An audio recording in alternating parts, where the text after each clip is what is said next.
Hello नमस्कार दोस्तों, मैं सोमपाल अपने चैनल मिस्टर सोमपाल मैथमेटिकल पर आपका स्वागत करता हूं। तो आज हम लोग त्रिभुज का एक्सरसाइज जो है हमारा 6.1 उसको करेंगे। इससे पहले मैंने त्रिभुज की एक वीडियो बना चुका हूं, उसकी लिंक जो है डिस्क्रिप्शन में दे दूंगा। वो उस वीडियो में मैंने त्रिभुज के बेसिक जो हमारे हैं समरूप कैसे होता है, त्रिभुज सर्वांगसम कैसे होता है, उसको मैंने बताया है। ठीक है, तो यदि आपने वो वीडियो नहीं देखी है तो पहले जाके लिंक में उस वीडियो को देख ले। ठीक है, तो हम लोग चलिए इस वीडियो को शुरू करते हैं। देखते हैं कि 6.1 में क्वेश्चन जो पहला है उसको करते हैं। ठीक है, तो कहते हैं, कह रहा है क्वेश्चन कह रहा है कि कोष्ठकों में दिए गए शब्दों में से सही शब्दों का प्रयोग करते हुए रिक्त स्थानों को भरिए। तो पूछना है कि सभी व्रत क्या होते हैं, सर्वांगसम होते हैं, समरूप होते हैं। तो मैं बता चुका हूं कि कोई भी व्रत मान लो हमने बनाया, ठीक, ये व्रत बनाया एक और एक ये बड़ा बनाया, तो ये दोनों व्रत जो है कैसे होंगे। मैं बताता हूँ समरूप क्या होता है। समरूप जो पिछली वीडियो में बताया कि समरूप की कंडीशन एक ही होती है कि वो एक जैसे दिखते हों ओनली, ठीक है, ना कि उनकी जो आकार है वो बराबर नहीं हो, उससे मतलब नहीं होता। यदि वो एक जैसे दिखते हैं तो वो कैसे होंगे, समरूप होंगे। तो मान लिए दो व्रत हैं, ये है एक व्रत एक ही है, तो ये दोनों एक जैसे दिखते हैं व्रत हैं, तो ये कैसे होंगे, समरूप होंगे। ठीक है, कैसे होंगे, समरूप होंगे। क्लियर है। सर्वांगसम की क्या कंडीशन होती है, सर्वांगसम में क्या होता है कि उनका आकार जो होगा वो कैसा होता है, बराबर होता है। ठीक है, उनके कोण भी बराबर होने चाहिए, आकार भी बराबर चाहिए, दिखने में एक जैसे हो लेकिन वो बराबर हो। कैसे हो, बराबर हो। ठीक, अब दूसरा क्वेश्चन इसका पार्ट देखते हैं कि सभी वर्ग कैसे होते हैं, समरूप होते हैं, सर्वांगसम होते हैं। तो सभी वर्ग कैसे होते हैं भाई, समरूप होते हैं। कैसे होते हैं, समरूप। मान लो मैंने एक वर्ग बनाया छोटा और एक वर्ग बना दिया बड़ा, ठीक, तो ये दोनों कैसे हैं, समरूप है, ना कि सर्वांगसम। सर्वांगसम में क्या होगा, इनकी भुजा जो होगी वो कैसी होंगी, ये दोनों इनकी, मान लो भुजा इसकी 6 होगी तो इस भुजा को भी 6 होना पड़ेगा। जब ये दोनों 6 रहेंगी और इनके कोण दोनों बराबर हो जाए तो कैसा हो जाएगा, तो ये सर्वांगसम हो जाए। तो इसलिए कौन सा रहा ये, कि सभी वर्ग कैसे होते हैं, समरूप होते हैं। क्लियर, कैसे होते हैं, समरूप होते हैं। अब देखते हैं कि सभी त्रिभुज समरूप होते हैं। मैंने वीडियो में बता चुका हूं पिछली वीडियो में कि जो त्रिभुज होते हैं, कौन सा त्रिभुज, समबाहु त्रिभुज कैसे होते हैं, समबाहु त्रिभुज समरूप होते हैं। क्योंकि समबाहु त्रिभुज में क्या होता है कि जैसे मान लो ये हमारा त्रिभुज था और एक ये त्रिभुज था, तो मैं बता चुका हूं कि ये इनकी भुजाएं कैसी हैं, बराबर है। तो ये दोनों त्रिभुज कैसे होते हैं, समबाहु त्रिभुज है। दोनों समबाहु त्रिभुज क्या कहलाते हैं, हमारे समरूप कहलाते हैं। कैसे कहलाते हैं, समरूप कहलाते हैं। ठीक, ये हमारे क्या हो गए, तो समबाहु त्रिभुज जो होंगे वो कैसे कहलाएंगे, समरूप कहलाएंगे। तो यानी कि समरूप पूछा है तो कौन से त्रिभुज हो गए, समबाहु त्रिभुज हो गए। अब नेक्स्ट देखते हैं कि भुजाओं की समान संख्या वाले दो बहुभुज समरूप होते हैं यदि, अब समान मतलब इसने कहा है कि इस भुजाओं की समान संख्या, मान लो भुजाओं कैसी है, जैसे ये हमने त्रिभुज लिया, ठीक, इनकी भुजाएं कैसी हैं, समान है। अभी कह रहा बहुभुज, बहुभुज का मतलब क्या, हम आयत भी ले सकते हैं, ठीक, क्या ले सकते हैं, हम एक आयत भी ले सकते हैं। ये हमने आयत लिया एक और एक दूसरा आयत लिया,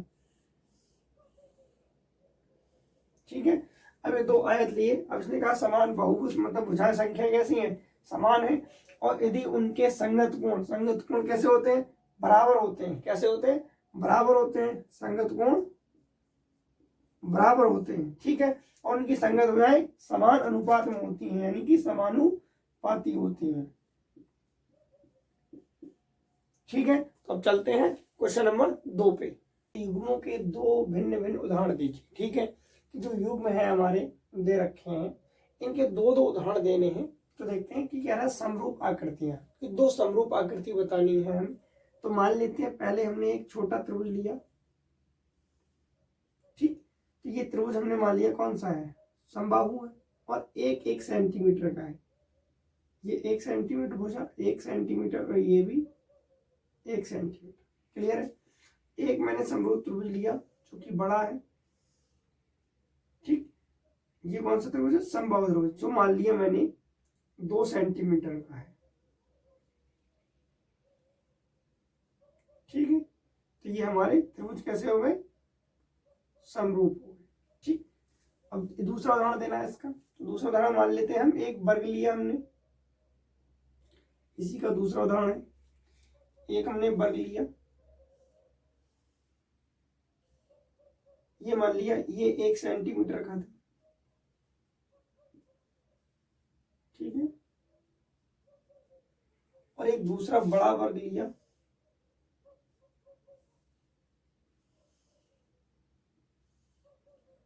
जो कि हमारा 2 सेंटीमीटर का है, भुजा इसकी 2 सेंटीमीटर की। क्लियर है? इनके नाम देना चाहे तो नाम दे सकते हैं, ए बी सी है, ये पी क्यू आर है, ठीक। इनका नाम दे दो ए बी सी डी है, और ये पी क्यू आर एस, ठीक। समझ में आया? अब देखते हैं दूसरा नंबर कह रहा है ऐसी आकृतियां जो समरूप नहीं है। कोई 2 आकृति बता देते हैं ऐसी जो समरूप नहीं है। तो पहली आकृति ले लेते हैं इसके लिए, मान लिया एक हमने समलंब ले लिया, क्या ले लिया? समलंब, ठीक। इसका नाम है P Q R S, okay. अब एक हमने ले लिया वर्ग, ले लेते हैं, ठीक। इसका नाम देते हैं ए बी सी और डी, ठीक है। तो ये दोनों आकृति कैसी हैं? समरूप नहीं है, क्योंकि ये समलंब है और ये क्या है? वर्ग है, ठीक। अब जैसे एक एग्जांपल और देना है तो हम एक और देते हैं। एक हमने मान लो त्रिभुज ले लिया, इसका नाम है ए बी सी, और एक हमने ले लिया समांतर चतुर्भुज, इसका नाम है ए बी सी डी, ठीक है। तो ये दोनों एग्जाम्पल जो है इस क्वेश्चन पार्ट 2 के हैं, और ये दोनों एग्जाम्पल जो है वो किसके हैं? ये दो हमारे समरूप आकृतियों के हैं, ठीक है। अब देखते हैं क्वेश्चन नंबर 3 क्या कहता है कि बताइए कि निम्नलिखित चतुर्भुज समरूप हैं या नहीं। ये 2 चतुर्भुज दे रखे हैं हमें, ये पूछ रहे हैं कि ये समरूप है या नहीं है। तो सबसे पहले ये तो हमें साफ साफ दिख रहा है, जैसे हमने ये आकृति ली थी 2, ये तो दोनों चतुर्भुजी, ठीक है। बट ये इसमें भी 4 भुजाएं हैं, इसमें भी 4 भुजाएं, इसी प्रकार इसमें है। लेकिन ये जो हमारा दिख रहा है वो कौन है? समांतर चतुर्भुज है, और ये जो है वो वर्ग है। तो यहीं से क्लियर हो रहा है कि ये हमारा समरूप नहीं है।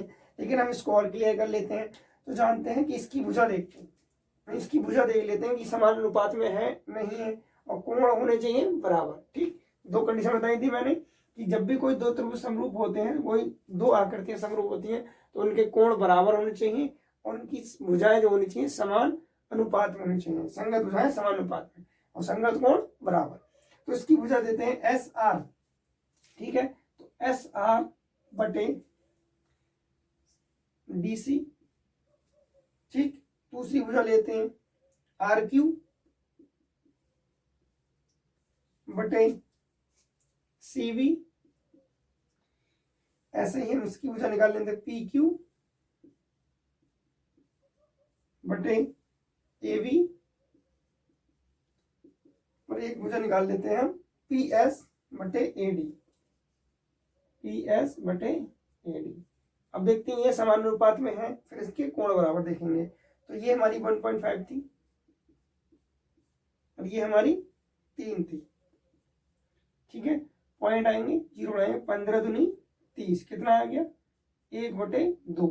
इसको भी देखते हैं ऐसे, आर क्यू में कितना था? 1.5, सभी बराबर है, इसका मतलब 1/2 सभी का मान आ जाएगा। तो इसकी संगत भुजाएं जो है वो कैसी हैं? समान अनुपात में है, ठीक है। बट अब इसकी कोण देखने चाहिए हमें, तो कोण इसका देखो, ये हमें 90 का दे रखा है, कितने का है? 90 का है, ठीक।